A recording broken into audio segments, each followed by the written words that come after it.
Okay,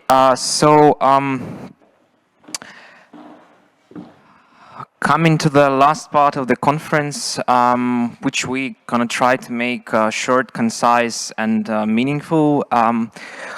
In a way, I always thought of how would I start this final panel, and I think it really meant a lot for us to come to this moment, because in a sense this event is held not with the circumstances, but against the circumstances, or against the common logic of how the architectural knowledge in Ukraine today functions and is safeguarded and is researched.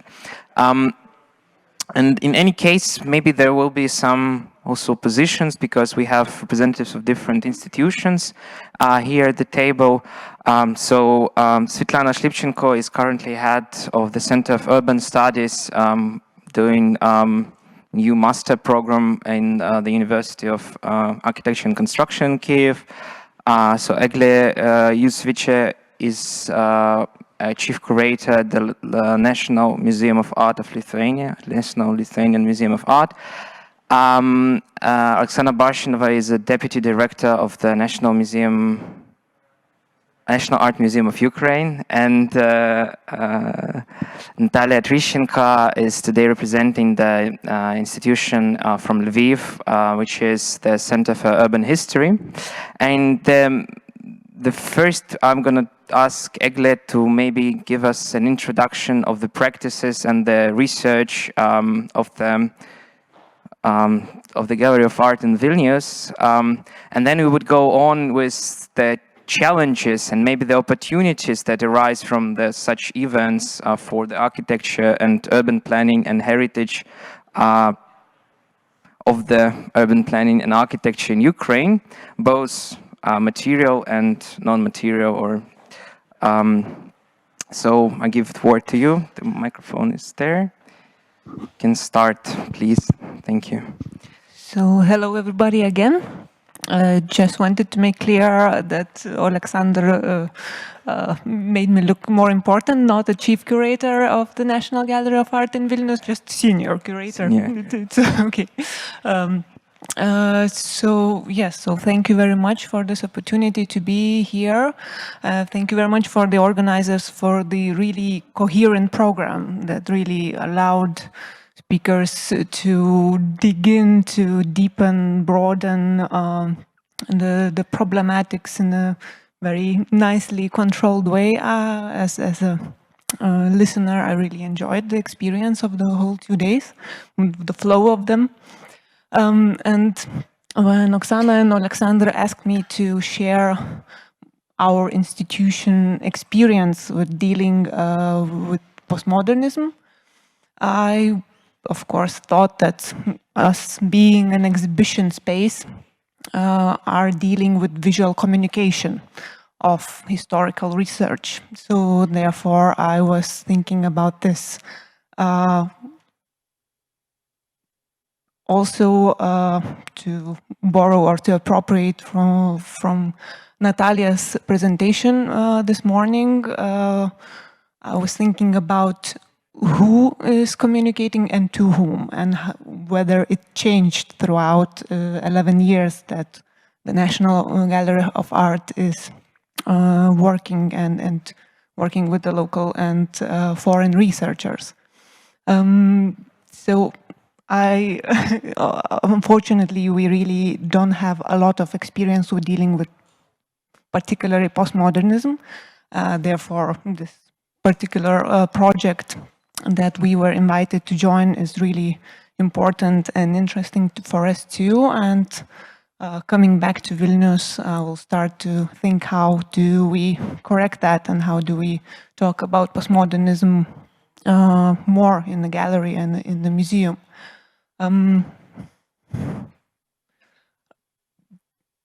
This is Sweet Home, and it's, from the looks of it, it looks like a bastion of modernity and of modernism. It's designed by already plenty of times mentioned Gediminas Baravykas and Vytautas Vielius, designed in 1966, but built only in 1980 for a revolution museum. And it became a National Gallery of Art as it is today only in 2009 after a complete reconstruction by Audrius Bučas, Darius Čaplinskas and Gintaras Kuginys. They really paid deep respect to the old structure, though the materials had to be changed completely. They expanded the spaces and added some space for temporary exhibitions and administration. The black box that you see on the right is the futuristic new edition. And you can see that from outside the old structure is kept the same. So, yeah, sorry for technical problems when image is missing due to lack of internet for the last half an hour. Ah, working, perfect, perfect. Thank you, God of modernism. So yes, so a bastion of modernism, not only from the outside but inside too. We opened in 2009 with 2 exhibitions. One of them being a exhibition from Victoria and Albert's Museum in London called World Modern, speaking about the post-war period in the West and in the East. However, the East didn't include the Baltic case, which is usually the hybrid, the in-between, something that does not correlate neither to the West, neither to East. Therefore, in 2011, we had this exhibition titled Modernization, which focused on the Baltic modernism, Baltic post-war processes. It's, of course, due to particular interest of the chief curator, Lolita Jablonskienė, who has a PhD in modernist design, but also due to the lack of architecture museum. As I mentioned yesterday, it was closed in 2006. There are talks of opening a new architecture museum. Last year, the talks began again. They are like fluctuating, but I don't know, maybe Maria or Martinas knows more if there is secured funding or at least the hope of secure funding for that. But until now, still our gallery is still a hub for experimenting on how to communicate architectural issues, architectural design, of course, next to the visual art problems. So coming back to postmodernism, of course, I looked for what have we done with it. So I picked out 2 exhibitions that are quite far away from each other in time. And it shows how the discourse changed. I think for me, looking at it as a educated admirer of architecture and as a visitor and not being involved with neither of the exhibitions. So the first one was called The Orphans. It took place in 2010. And yeah, the one curator is missing. It was curated by 2 architects, Romualdas Kučinskas and Leonardas Vaitys. And it was a project, a commemorative or homage kind of project. Again, coming to the question of who is talking and to whom. So architects of the generation that started their work in the 80s, they were paying homage to the Gediminas Baravykas, whose design was hosting the exhibition, and to the generation of architects who adored Baravykas, or whose spiritual leader he was, the generation who started designing in late 70s and who started building in the 80s. And this particular exhibition focused on the architects who passed away too early. It was unfortunately quite big number, 7 or 8 architects who had already passed by 2010, and it was a glimpse at their heritage. However, the way of communicating what they were doing was quite professional, visitor-oriented. It kind of played on the way of exhibiting architecture in the way how it was done in the former architecture museum. It showed sketches, drawings, maybe a few blueprints, models, without excessive explaining and without any ways for a visitor who had no architectural or architecture historian education. There were no ways to involve yourself emotionally into the exhibition. That was the understanding at the time what the architecture exhibition is. I was not working at the gallery yet at the time, but before coming here I asked my colleagues in the education department asking what was the impressions or reactions of the visitors, of the kids, of teenagers, of the normal gallery visitors to the exhibition. And they said that there was an excursion guided tour by one of the curators and only one person came. So that was really heartbreaking for the institution, for the educators, for the curator, but it told me a lot of how this upcoming processes that I'm going to talk in a couple of seconds, how it changed the overall understanding and overall interest in the architectural problems, topics, and everything connected to architecture. So big influence in how broader society understands and reflects and feels about architecture.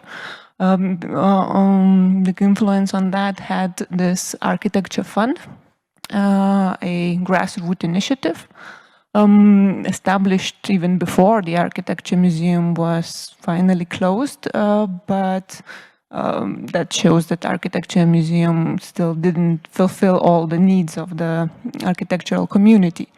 The Architecture Fund became very visual and very influential in 2010, and it's still influential till today, when the lecture series tradition started, and it really shows what a huge impact continuing initiatives can have, and it's really one of the few success stories in the cultural communication field in Lithuania.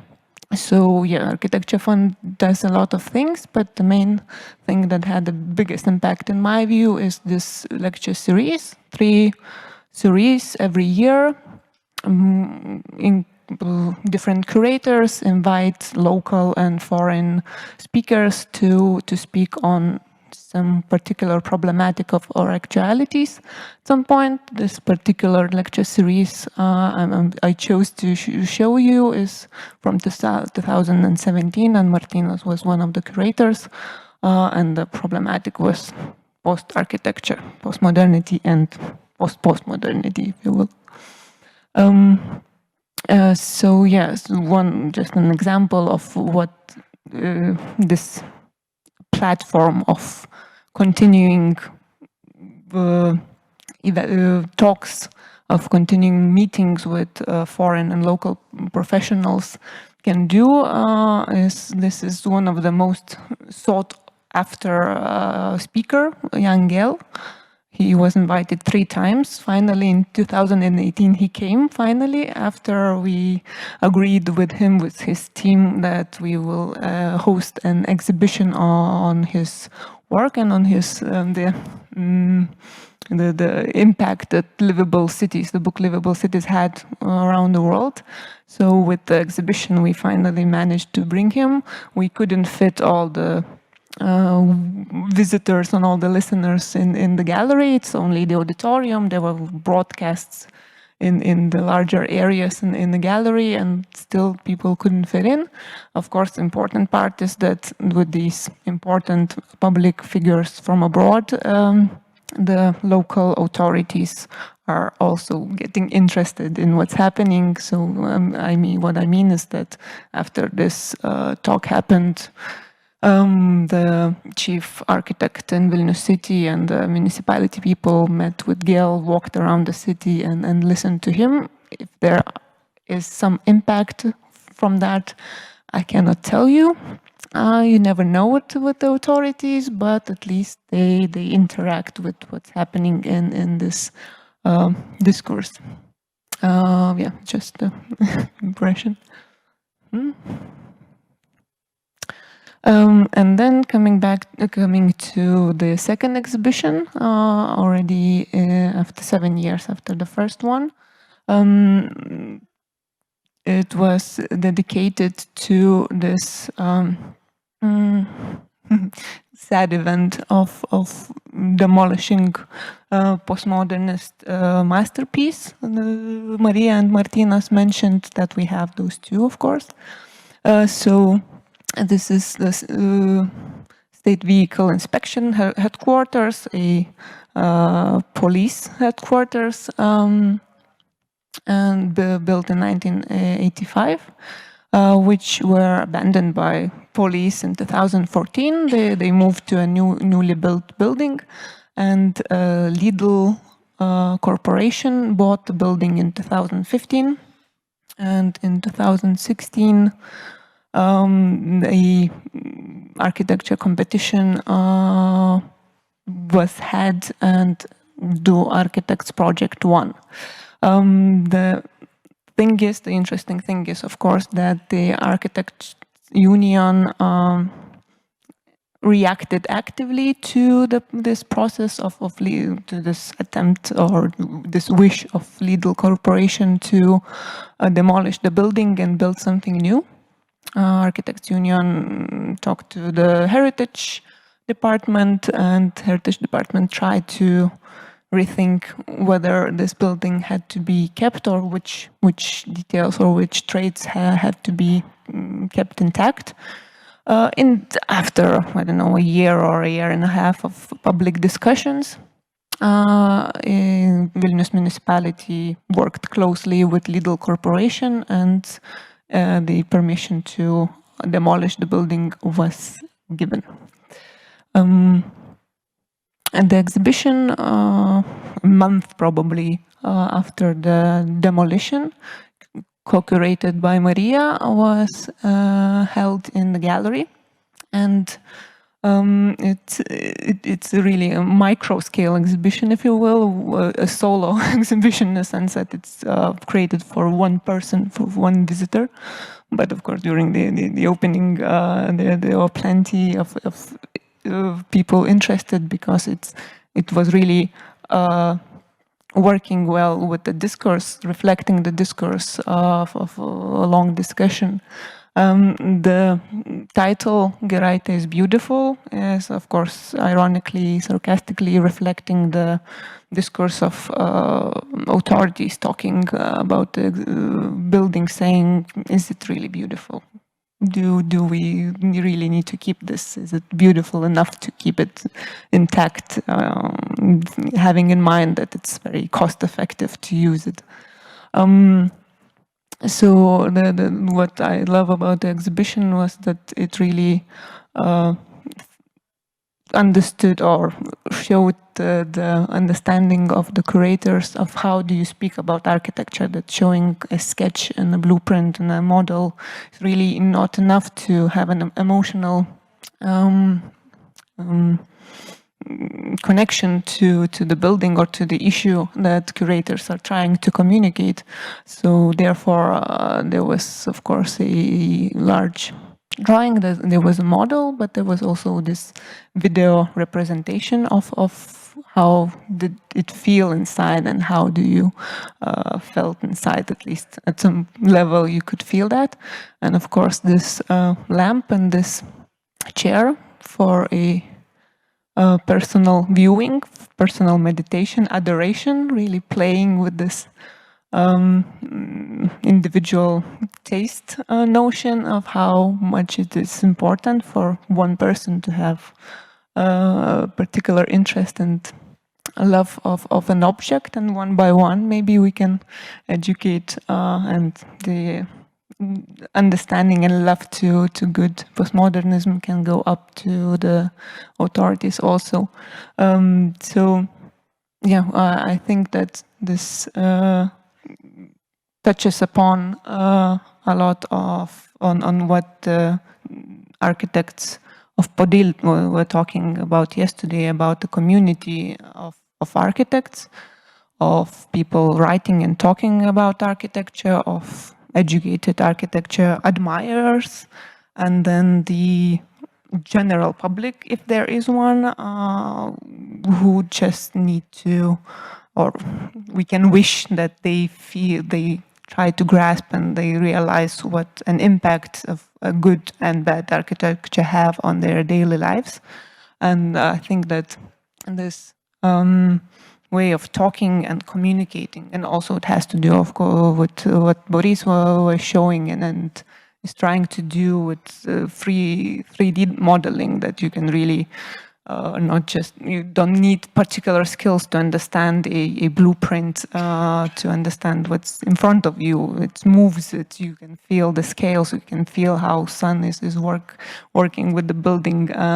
So yeah, so finding these ways of communicating and creating an emotional impact is, I think, very important to bring greater attention, greater public attention to the issues, and I think only that will change the processes. Thank you very much.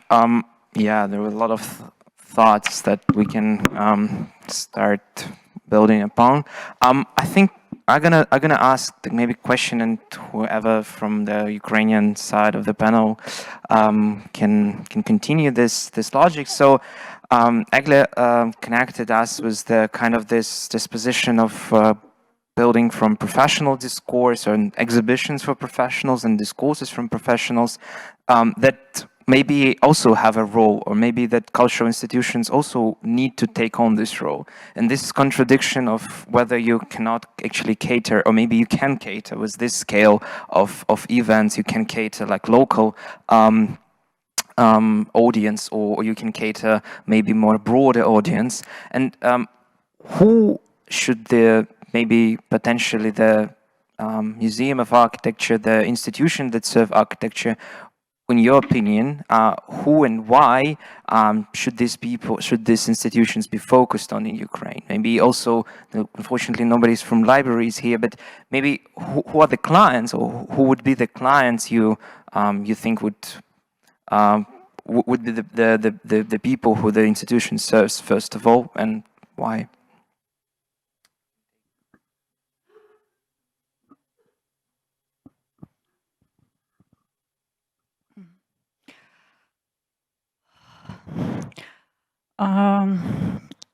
Дуже дякую, Егле. Thank you so much, Eglė, for this interesting presentation. Even though it was short, it was very meaningful.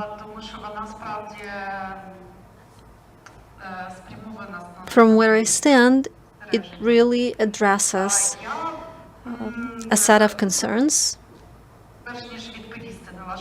But before I answer your question, let me just draw your attention, and this is one way or another connected with what you were asking our audience, the recipients of our services, the beneficiaries. Дозволю собі такий. So I'm going to let myself be a little emotional,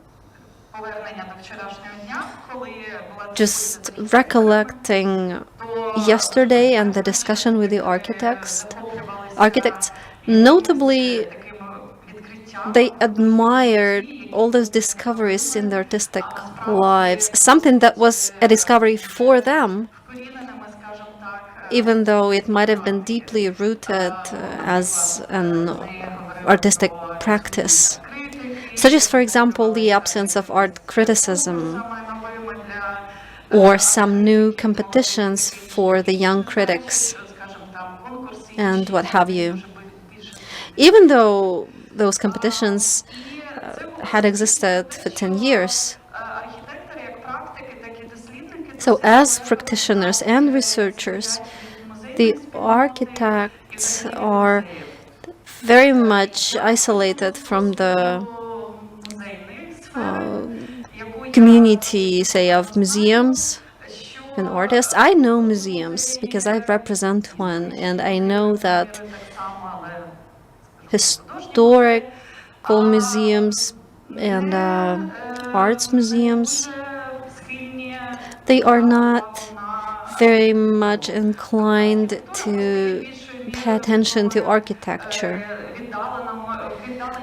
because architecture is something that they see from a remote historical perspective through a series of lectures, for example, but not so much as objects, as something that is a subject of reflection or an exhibit, because there's hardly an exposition or an exhibit such as the one that Eglė has mentioned. I'm not sure if there are any other examples. And so back to museums, and regarding the modern architecture and the history of architecture, including the post-war period and later on. In the museum, they set up this group that, as weird as it might sound, would set up a national museum of contemporary arts. Because Ukraine to this day has none, even though we have been discussing this for, I don't know, 25 to 30 years maybe. And so this group was tasked with developing a concept of this museum as part of the National Arts Museum. And the question was how to focus on all those numerous practices, not just the arts, but also the design, the history of fashion, the architecture, and the urban planning.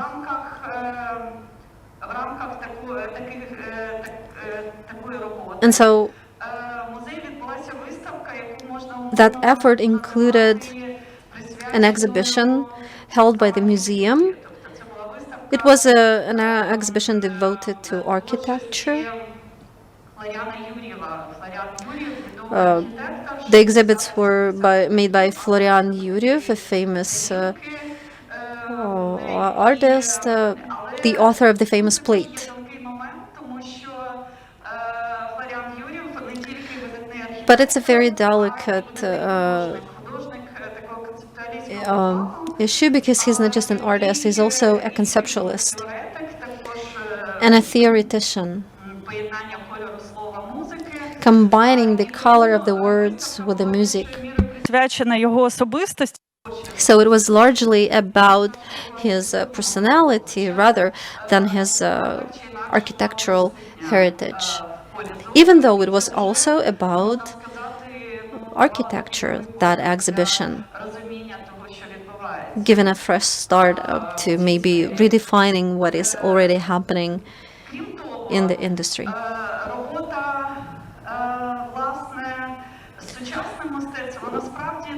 Besides, contemporary art really brings us closer to architecture, because it can be a bridge, at least the way we see it, leading us to the discussion about architecture, because it is not just about understanding a certain period, such as post-modernity or late post-modernity, the 60s and the 70s. It is also about the collaboration with the architects, I mean, with today's artists, who either have a background in architecture or are practicing reflectionists in the field in what concerns architecture and urban planning and design as a line of activity.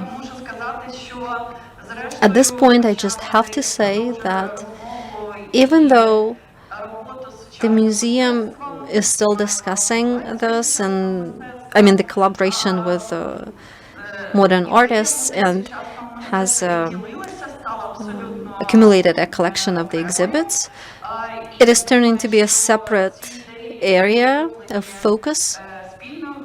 And I believe that the ideas generated by that group, they will continue to exist. They will be further explored by our colleagues outside of the museum. And we believe that we offer a platform for different initiatives, such as the conference here and the public coverage that is to follow. So it is a platform for education as well, for awareness, for promotion of architecture. And yes, we believe that the architectural community is the one that we would like to be closer to in terms of the dialogue. Thank you. I would now like to ask Natalia. I hope there's translation available. Anyway, so we're moving to this complex issue of having these platforms, but who is going to explore full-time? I think it is about the institutional capacity to generate the discourse and to pose these questions, because platforms are always relevant. We need to have them, but there has to be some demand as well, especially when we're talking about events such as this conference. It also included some extra effort outside of the institutions. And there are issues related to the preservation of architecture from different dimensions. So I would just like to invite you to share some reflections about this institutional collaboration based on the resources that we have, such as this library, for example. So maybe some reflections on how this institution helps to convert the knowledge into some heritage based on the discussion, the history of architecture. Thank you, Oleksandr. I will answer in English, if I may. The short answer would be people matter and institutions matter, and people in institutions matter. But I would start from the other point, probably. I love reading sci-fi, actually. It's one of my favorite genres of literature, because it gives us a lot of food for thoughts and opens a number of possibilities, how we can look into the reality that surrounds us. And as a student, I read Isaac Asimov's Foundation, and for me it was like incredible reading, which is so important for the history of literature. And I was admiring the people who were in this foundation, and I was always thinking about researchers as the ones who are in this foundation. And only later I started to understand all the challenges behind it, because when you are like the workers of this Encyclopedia Galactica all the time have to make choices. What is important and what should be preserved. And as researchers, we're also making choices of what is important, what should be researched, what should be discussed, what should be brought into public's attention to different audiences. And it is incredible task and very heavy task. I do believe if you understand the responsibility of a researcher in different fields, but in architecture and urban studies and architectural history, which is actually the case for us to discuss today. So it's our responsibility to discuss and set up what should be preserved, what does it tell about us, the things that we preserve, and what is also what what it also tells us about the future that we would like to have together as society. Things that are important for us and things that probably would be important for the future. And therefore, it's a challenging question about this role of different institutions in both preserving this memory and shaping it, and also trying to create the environment of a discussion where different voices are heard, which is not a close community of professionals being together at the conferences like this and enjoying the wonderful discussions, but also trying to be more open and also showing maybe some of these internal discussions to the wider audiences. And the problem was mentioned by Oksana also, that so many things are in different boxes, and those boxes are not all the time interconnected. We have in one box architectural history, in the other art history, practice is also the other box. So one of the challenges for the communities and for institutions is to connect those boxes somehow. And well, my position is a double position. I am a researcher at the center, and I could also speak a bit from the perspective of my institution, which is NGO, and which also give us some limits and some possibilities. So we can work with questions and the materials which are invisible for state institutions largely, but at the same time we are limited in other possibilities, for instance, to preserve those materials. We are working more in digital formats. We are digitizing materials, and we preserve those collections as digital ones. But usually the architecture and art is about materiality of object. So where those materials should be preserved, and who can have an access to these materials? Because when we think about digital world, it is more or less open. But when we think about this physical objects, how accessible they are. And especially the situation of pandemic showed how restricted we can be in our travels, in our access to certain institutions which are limited in number of public which could be invited. So it also something that we can discuss together as professional community, but also as the larger audiences, how we can first preserve those materials and also communicate those materials, because knowing what is inside every box, how open we can be as institutions, telling what we have and being ready to share as well. And also it's about the very strong contextualization of this data. And therefore, it leads also to a question, who would be the people who are going to do this research? And as Hans-Ulrich Humbrecht describes our time as very broad present, when we are overwhelmed with materials. There are thousands of materials digitizing every day in the world. There is a wave of this data, and we don't know how to swim in it. It could be a really problematic thing because we use the same tools as we used in analog era. So how can we work with those materials? It could be another challenge for us as professionals and researchers.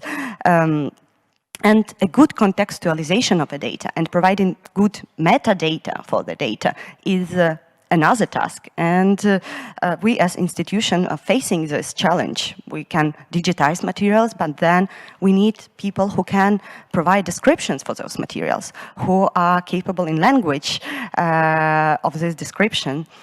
And so it's also about different collaborations. And probably if we will have the second round of discussion, I could tell more about collections that we have and the different ways how we work with them.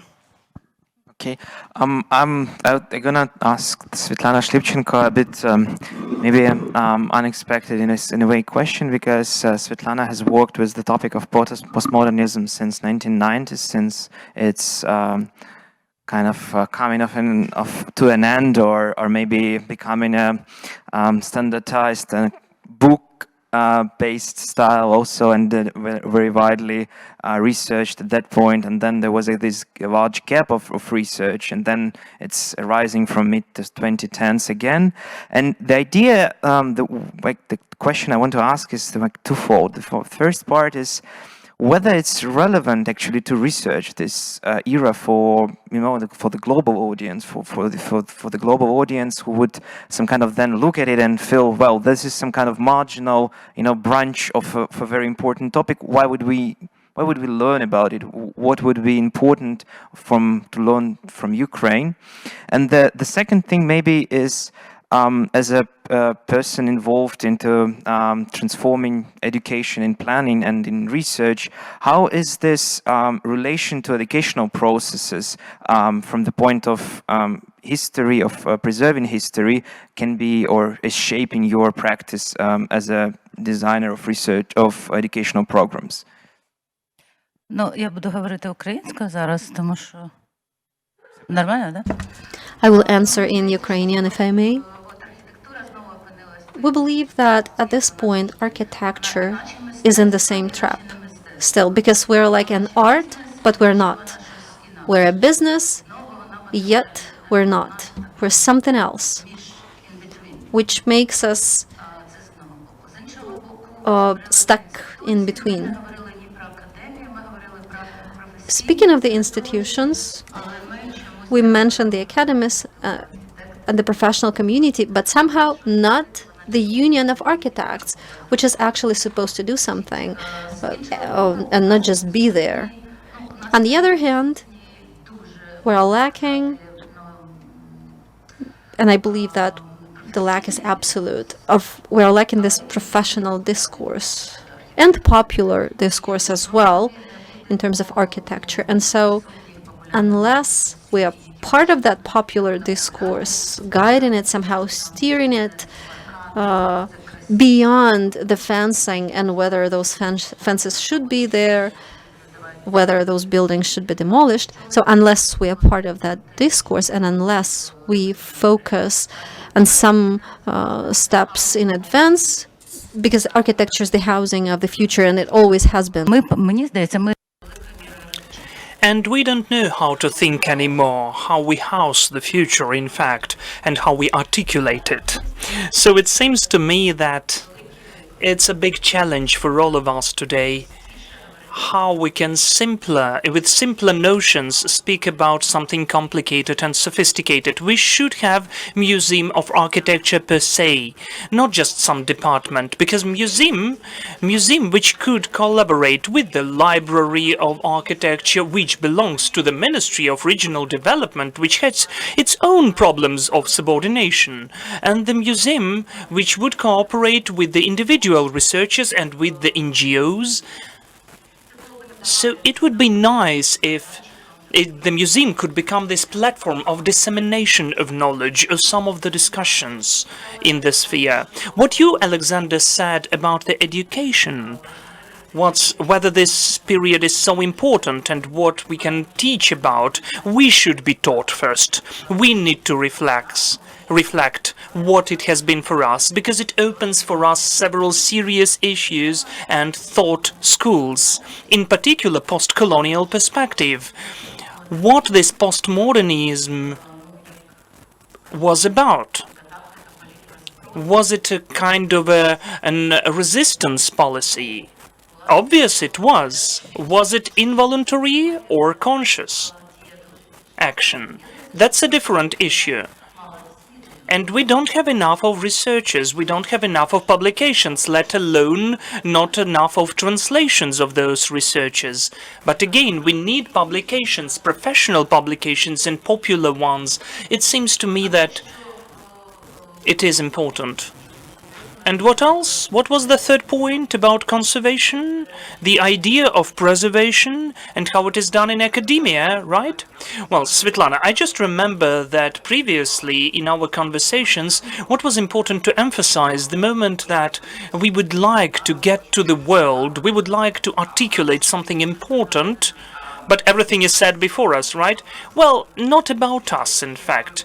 it seems to be some kind of paradox, because our position wouldn't be interested for anybody from beyond. We import it, and this tradition is a kind of refusal from import, an attempt to find something of our own. But this overall story about transfer or export, which was mentioned by Lukasz, they can be totally different when we sell something of our own or when we perceive somebody's. That's a bit of a different agenda.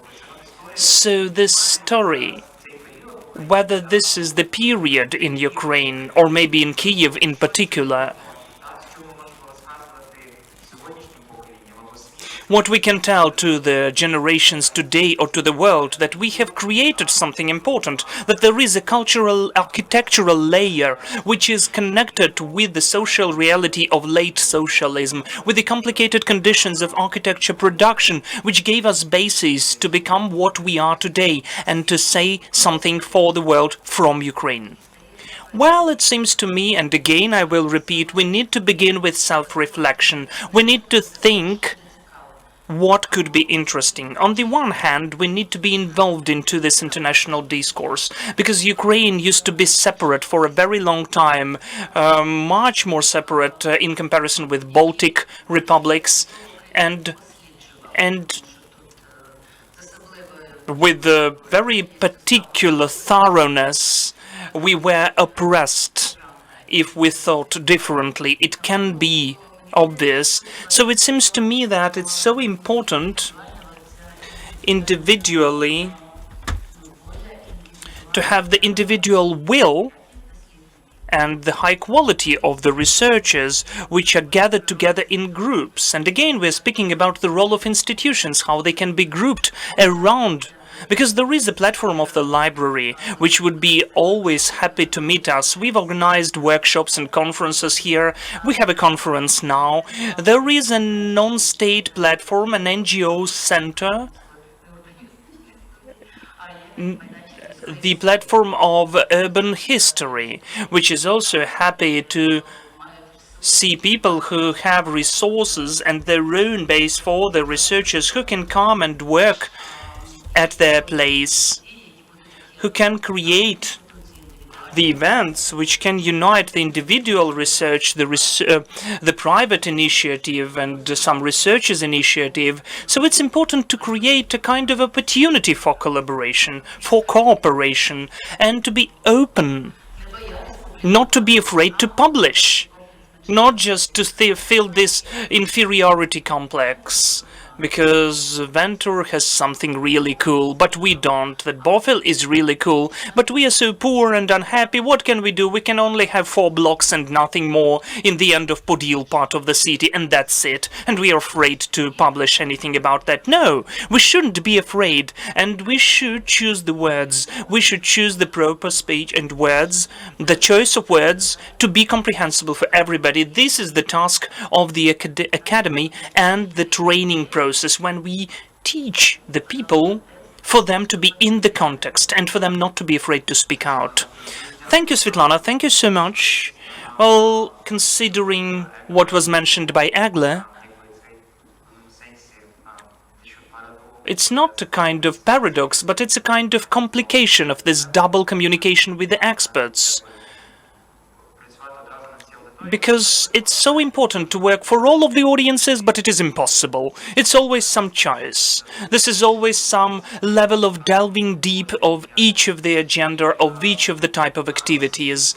So, of course, we have an issue with the researchers of architecture, beginning with the whole Soviet period. So, getting into the situation that we are researching what hasn't been explored, we are closing this system even more, because we are deepening our knowledge and expertise about something very detailed, but we forget about something basic, some discussions of the 80s. It still does not become the public part of the discourse. And this interesting paradox should be also begun with Oksana. Could you please tell a couple of words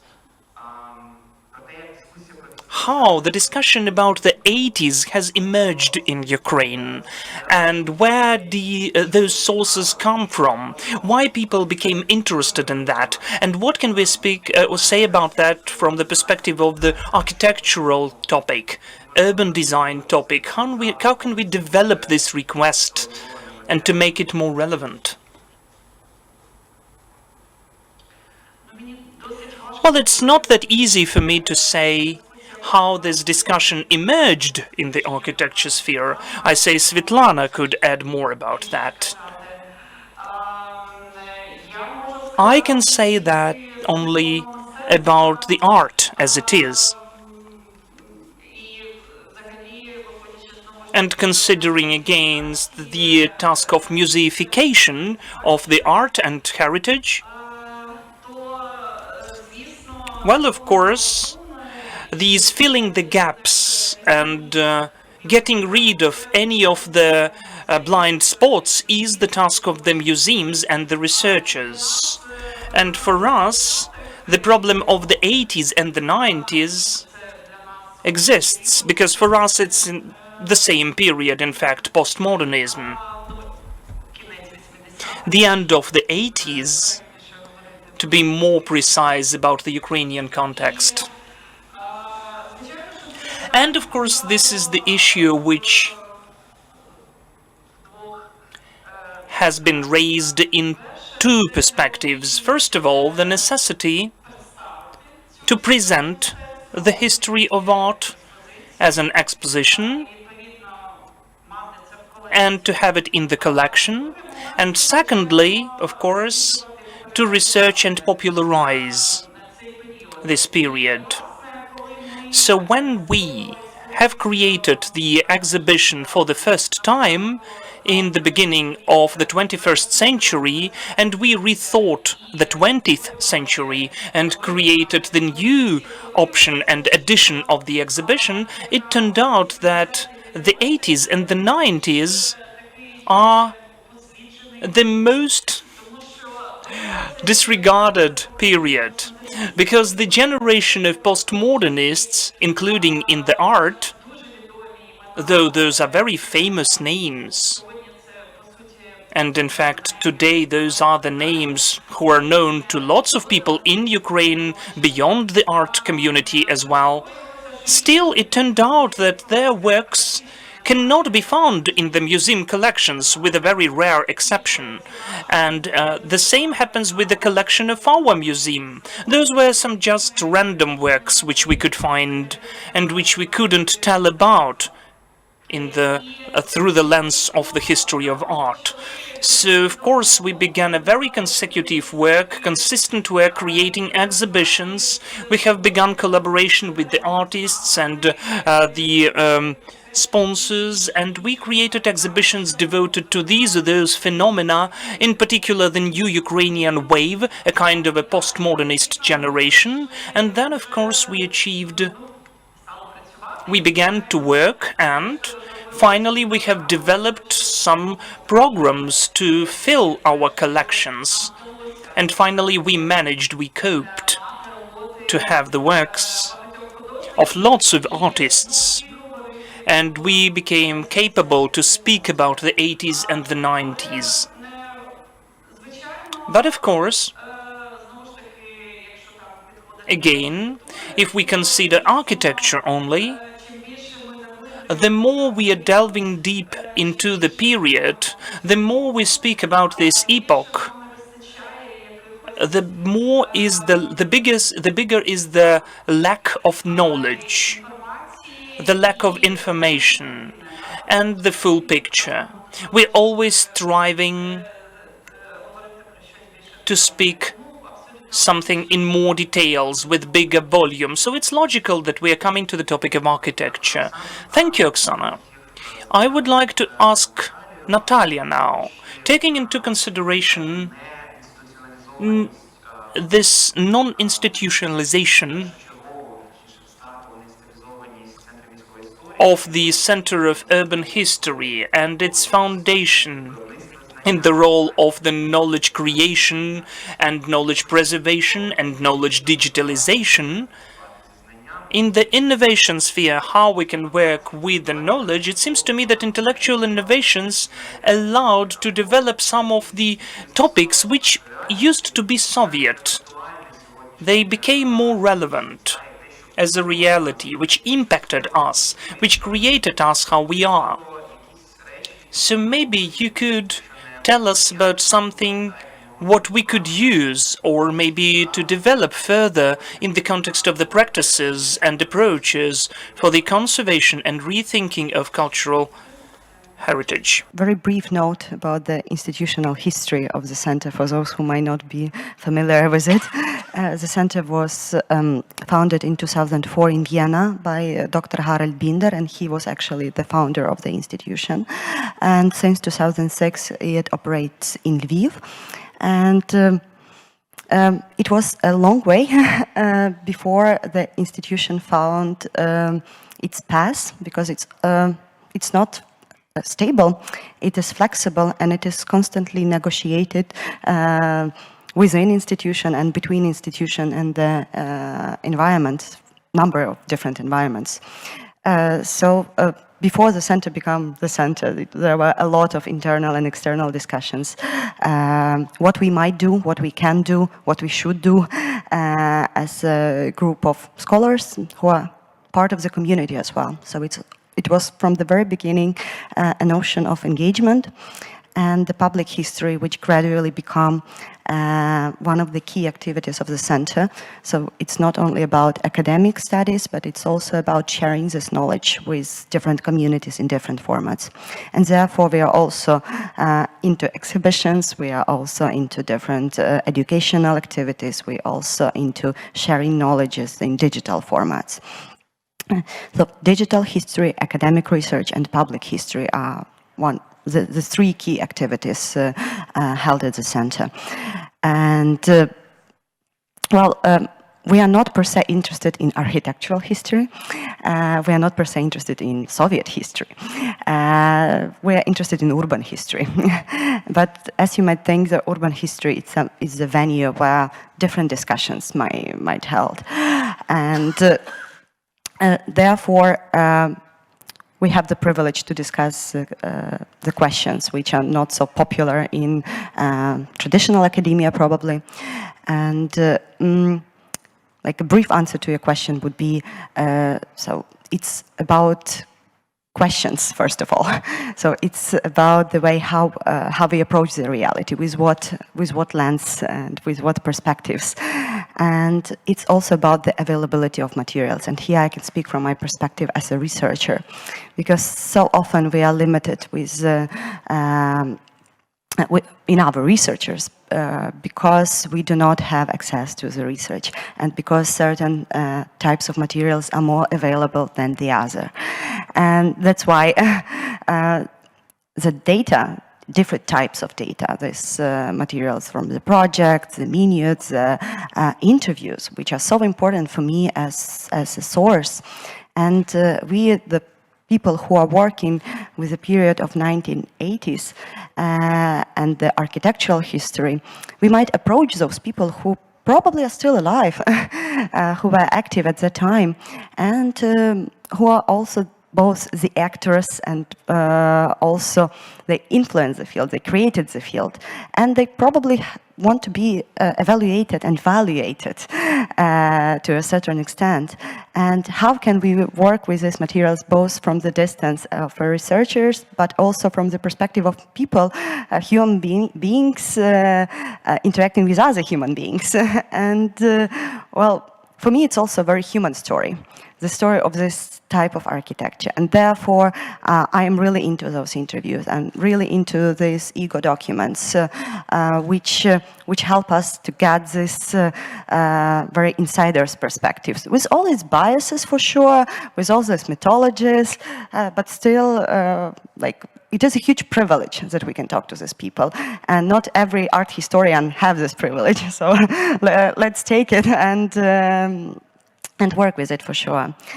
And well, it's also about certain distance to our practice as well, because we have to be critical to what we are doing. not only critical to the works of other people, because it's easier to critique someone's work than to critique a personal perspective. But I think this communication with colleagues and a hint of critics could be very, very helpful. Thank you. I think I would again pass the word to Svitlana Shlipchenko, but this time I think there is one moment that we perhaps can grasp as a question of either what's the border between this reconstruction of history in a very different sense that we talk today, in the sense that the 80s were important, or rather that we make them important. And this thing of this distinction of how we find as the researchers, as the people with a very specific perspective, and how we develop this notion as a public discourse. So we bring this idea that 80s were the transformative period, not the 70s, maybe not the 90s, or specifically the perestroika time, and how this discourse actually, how would you approach this problem, so that maybe in the public opinion or in the public knowledge, maybe there are other issues, and that even in the discourse of architects, so they were referring maybe to further and different periodizations yesterday. They were always discussing very different shifts in time that were often crossing the Soviet collapse of Soviet Union or other ways. So where the 80s we're talking about, or rather it's a very diffuse concept we are now trying to construct? Well, it seems to me we need to work on that more, for this period to be separate and to become more distinct for us as researchers. If we popularize this knowledge, then we can explain how it was interesting, this period, and it will become more obvious and interesting and comprehensible.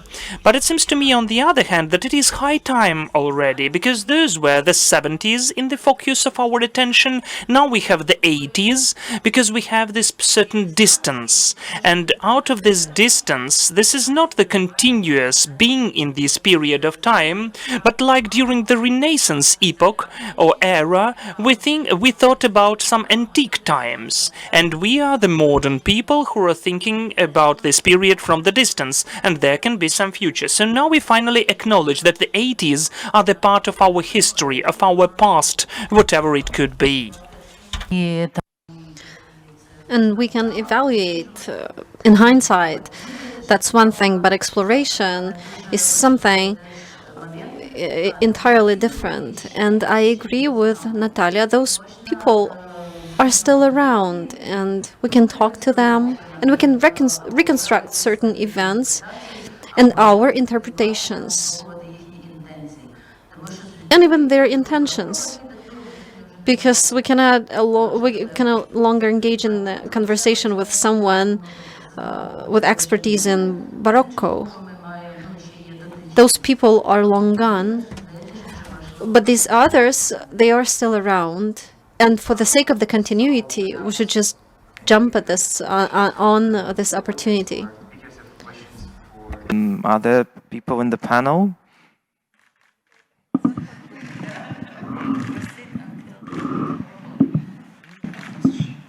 Okay, maybe I can comment on what I'm hearing, and I think that your concern is, your initiative is to have this exhibition and thinking about something like architectural center or some institution that might be effective. But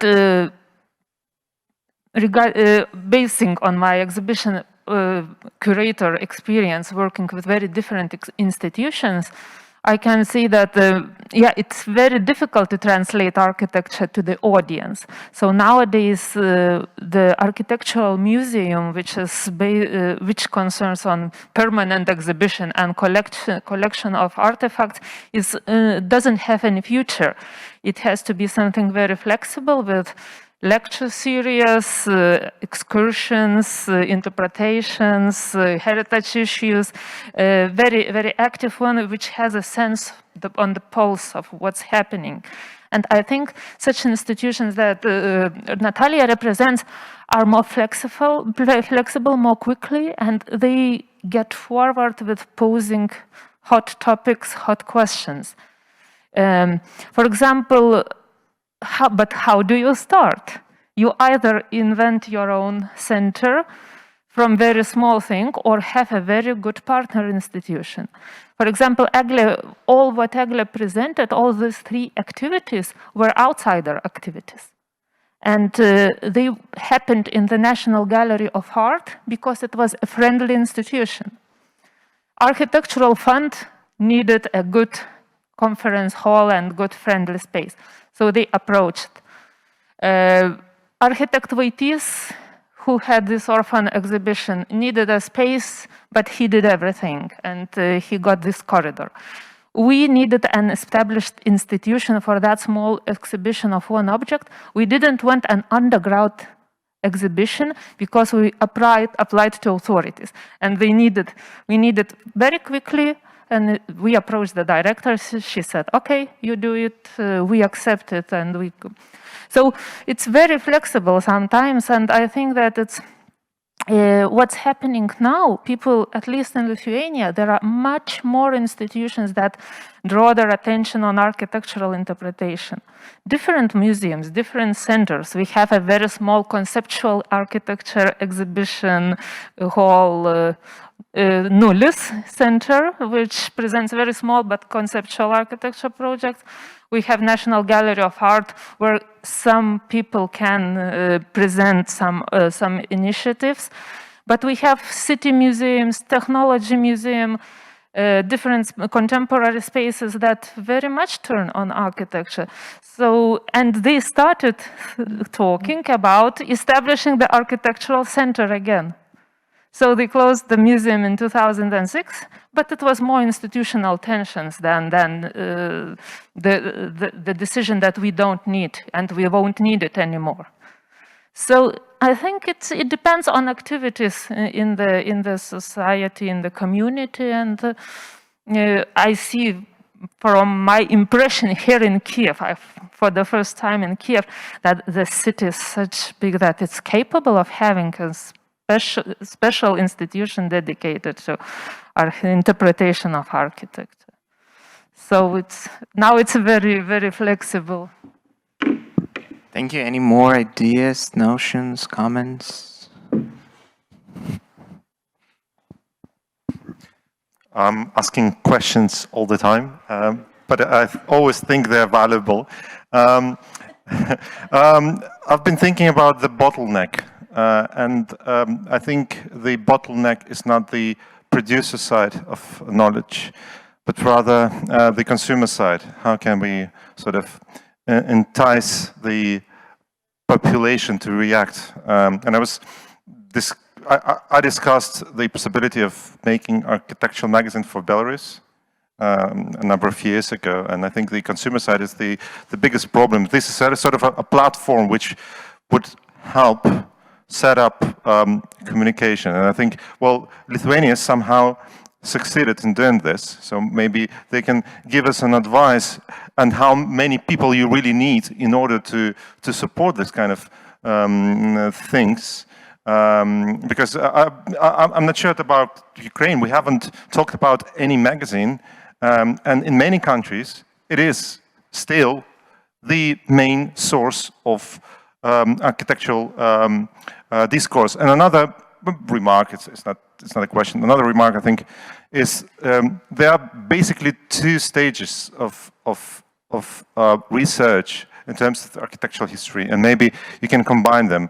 The one is kind of mapping, and you can do it on the level of blocks, you can do it on the level of books, and there is another stage which I think really sort of reflects on what Oleksandr was saying about how to make it relevant to the international context. If we won't just map things, can we invite foreigners? I think they will not be interested, but if you can turn the Ukrainian case into sort of an international, case, then we have, a shift in the perception, and it can be much more valuable. Thank you. Thank you. Any comments? I was just maybe we're gonna draw into the conclusion, maybe as a few words, and then maybe if somebody else has a question, we can ask. Perhaps I was recently seen a book published in Germany actually about education, architectural education in Finland, and there was a discussion in the German. So the discussion was made by German publishers, Deutsche Architekturmuseum, and something. There were 5 or 6 organizers of this event, and one of the things I was thinking about is that there is somehow a very different societal notion of architecture in Ukraine in general. So we are not talking about just an institutional memory or just the concept of how institutions work, and of whether we have a museum or whether we don't have a museum, or whether the museum is functions this way or another way. But in a way, architecture is in general not a topic in Ukrainian society. So what I feel is that we're some kind of omitting this issue we're still omitting this issue for a very long time. And architecture, if you think of it today in the discourse about urban issues, is something very marginal. So we talk about urbanistic space, urban environment, urban something, but then the questions of especially architectural history, even if it's a difficult one, if it's a Soviet one, architectural qualities of the buildings, they're so rarely on the frontal pages, they're so rarely in the news. Perhaps Kiev today, maybe it's not something, it's just a local context, but Kiev is kind of having this revival of civil society in context of architectural heritage protection in a way that had been there back in 70s, which is also for me a big gap. What has happened in the 90s and 2000s? Where were these people? Where were we at the moment about the discussions of architecture? If the 70s there was so much resistance to the demolition and so many conceptual also proposals from the conservationists and from the civil society of how should we work today. So there was this gap. Yeah, we have to work somehow further, but this is also something I think we all have to acknowledge, that architecture wasn't a big topic in Ukraine since independence, and this is the different maybe context than for different countries. And for instance, if we think of one of the topics in this book was asked by the researcher who wrote it. So she asked, "Well, you had such a great architectural education for the whole nation in Finland. Like, it's so cruel, it's like amazing, maybe none other country in the world has it." And there was a reply, she explained the reply from her interviewee, and she said, "Well, at some point we were so how would you say it? So they thought they achieved some point. So they were like at some point that there was nothing to reach anymore, like this is the maximum, and they kind of loosened this problem. It got at the background, and now they're facing that they have the same institutional crisis in the safeguarding and researching and teaching about architecture. They had to restart the whole system, and this feels for me as also a very important societal process that has kind of different levels, from the education, the kindergartens, maybe to the academia as such. Yeah, so maybe we shouldn't think of architecture in this sense based on the 1980s, or maybe conceptually on the periods that are researched, not researched, the qualities, or maybe the political economic context, but maybe as a social issue in a way that everybody has to know about in general. So maybe there is something that we have to make a common ground, that there is a need for architectural education in general, and then we can kind of involve maybe projects based on very complicated objects and topics and something else. And this is a paradox that we kind of have to face and to think of, which I feel pervades the underlying discourse of how any other institution will function in this context, where the architecture in the political sphere and in the societal sphere is not a serious topic to say about. Just very short, brief remark. Architects have to step forward and start talking to the society. We don't have architects speaking to the people and speaking at all. Show me the speaking architect. They are, you know, like... You know, there was a joke. I've recently reread Bruno Zevi, and in his language of modern architecture, if I'm not right, modern language of architecture, he wrote that the architects today can barely mumble. It seems like in the very future they won't be able to say anything at all. And it was 1979, and I was wondering, like, this level of criticism is always something you can say, but rarely leads to any.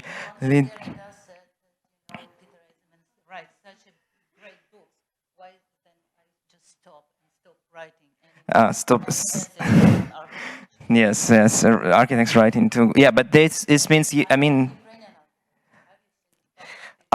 yeah, perhaps this is also publicity of architecture that we don't have as a people going out in the public. For instance, we have such cases actually. For instance, you know, maybe not everybody agrees with what Viktor Zotov says, but he's a public person, and well, he kind of makes a difference in the public sphere.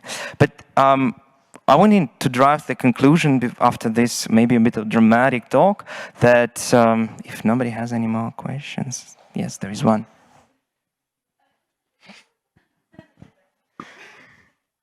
So I would have more reflection than question, because I would say that that there is already big start. So this civic activism in urban issues, I think, and it seems me to similar the situation in Poland was before. So we have some that was already architectural museum in Wrocław. The architectural press has a gap in existing only between 1991 and 1993. But I remember that in the year 2003 there was organized by one of the magazines, Architektura Murator, the meeting of architects under 40 called Młodzi do Łodzi, so young to the city of Łódź, and I remember that there was a discussion how to make the general public interest into the architecture, and I told in this discussion that the society is not interested in architecture because architects are not interested in the problems of the society. So it is what Svitlana has already said. And then there was sometime later there was a boom of this civic organization, the grassroots organization, which was interested in the things around spatial planning, and through this, and then later, when some young architects engage in this society, it root. And what was also interesting, that what's helped a lot in making general interest in architecture in Poland was the big affair in the year 2006. There was a competition for the Museum of Contemporary Art in Warsaw, which is also the institution very engaged in architectural issues, discussions. They organize festivals that are mostly focused on local Warsaw things, and there was this competition, and it was won by the Swiss architect Christian Keres. And next day, some members of juries said that it was unfair, they do not want this project, and then the general public started to interest. What a shame, Swiss guy won a competition, and Polish hell want to destroy him, and then everybody was looking how this thing will develop, and in my opinion it helped a lot to make this general interest. And also that when I was a child in 80s, there were some books on architecture. In the 90s when I was studying, there was like three books a year published on architecture in Poland, and now it's huge boom. And then also, and I would also say that when I was studying in 90s, the general intellectuals were interested in film, in art, but not in architecture. And now the architecture is something most interesting. And I think that this, I don't know, when I observe from distance, I think that there is a quite of boom of civic activity in Ukraine, both these people who are interested for general issues or some festivals. So I think that it is something to combine. And I will also discuss with Maria that regarding the museum, that I think that museum is a place which can, on one hand, organize different events, but on the other hand, it can be a place when, for example, some parents can go with child, or the school can go to see something. And for example, when I was in Estonia, I went to Tallinn to the architectural museum, and then had a general view. And also the museum, which has established team, is also the place which has the legitimacy that, for example, when some project of the architects are to be put to the rubbish, then the museum is the institution. For example, in Lublin, where I teach and I'm a member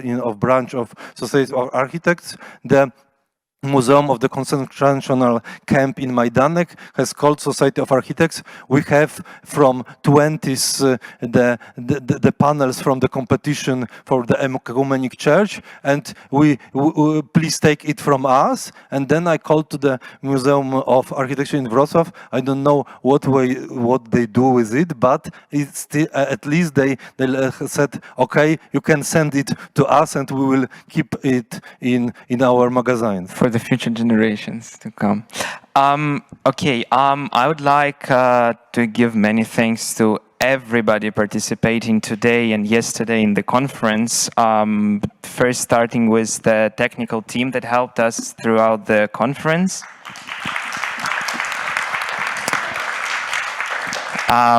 With the translators that were with us for 2 days and served the online and offline audience.